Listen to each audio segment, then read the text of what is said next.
Cywch bod y cyfleoedd i gymdeithasu drwy'r Gymraeg yn bodoli. O'n i'n rhan o gymgym flwyddyn cyntaf. Oedd 'na awyrgylch cartrefol. Yn syth nes i ymuno'r gymdeithas Gymraeg yma.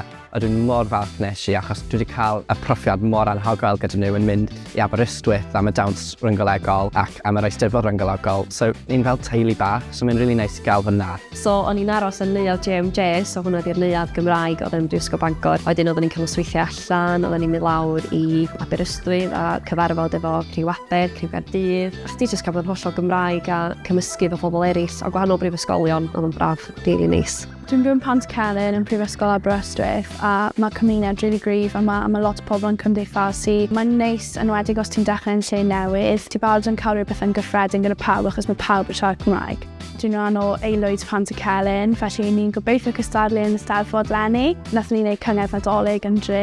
Mae fe'n neis achos ni'n cymdeithasu trwy Cymraeg, ni'n canu Cymraeg a mae pawb yn joio'r profiad o gallu bod yn Cofia a gallu cymdeithasu. Mae'n bwysig hefyd cofio bod cyfleoedd yna i chi mwyn gallu defnyddio'ch Cymraeg chi a chi gallu gwneud y cyfleoedd yna eich hunan wrth sôn bod chi'n gallu siarad Cymraeg.